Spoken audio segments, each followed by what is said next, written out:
J'ai couché avec mon patron pour obtenir une promotion, puis j'ai découvert qu'il était mon demi-frère. Ça a commencé il y a 6 mois, lors d'un séminaire d'entreprise à Barcelone. L'alcool coulait à flot et Marc, mon supérieur direct, m'a fait des avances. J'ai hésité mais j'ai fini par céder. On a passé la nuit ensemble. Le lendemain, gêné, on a convenu de ne plus en parler. 2 semaines plus tard, il m'a convoqué dans son bureau.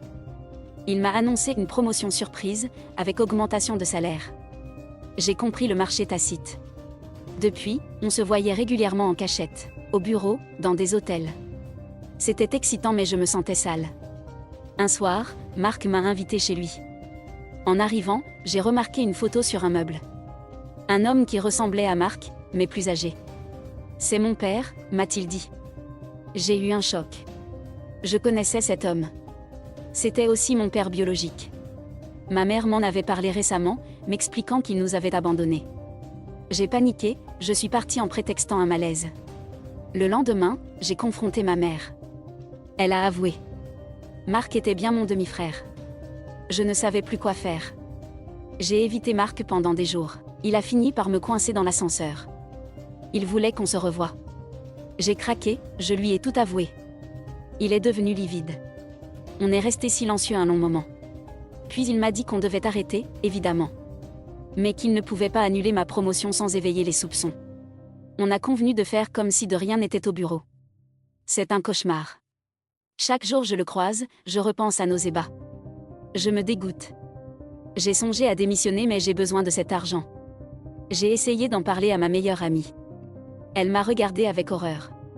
Je me sens seule, piégée. La semaine dernière, Marc m'a annoncé qu'il allait se marier. Avec ma cousine. Je ne savais même pas qu'ils se connaissaient. Je suis tombée des nues. Il m'a supplié de garder le secret. J'ai accepté, que pouvais-je faire d'autre?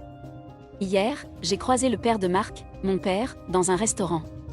Il était avec une femme plus jeune. Ils s'embrassaient. J'ai compris que c'était sa maîtresse. J'ai failli aller le confronter mais je me suis ravisée.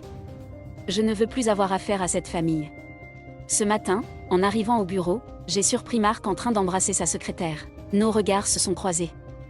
Il a eu l'air paniqué. Je suis partie sans rien dire. Je ne sais plus ce qui est bien ou mal. Tout s'embrouille dans ma tête. La semaine prochaine, c'est l'enterrement de vie de garçon de Marc. Toute l'équipe y est conviée. Je ne sais pas comment je vais supporter ça. Voir tous ces gens qui ignorent la vérité, faire semblant. Ma cousine m'a demandé d'être sa demoiselle d'honneur. J'ai accepté, le cœur au bord des lèvres. Ce soir j'ai un rendez-vous Tinder. Je ne lui ai rien dit de tout ça évidemment. On va boire un verre près de mon bureau. J'espère que ça me changera les idées. Mais j'ai peur de tomber sur Marc ou un collègue. Je suis fatiguée de tous ces mensonges. Je pense parfois à tout révéler, envoyer un message à tout le monde. Mais ça détruirait trop de vies. Alors je me tais et je souris. Je fais comme si tout allait bien.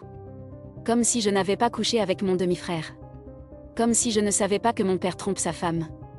Comme si je ne voyais pas mon patron embrasser sa secrétaire alors qu'il va épouser ma cousine.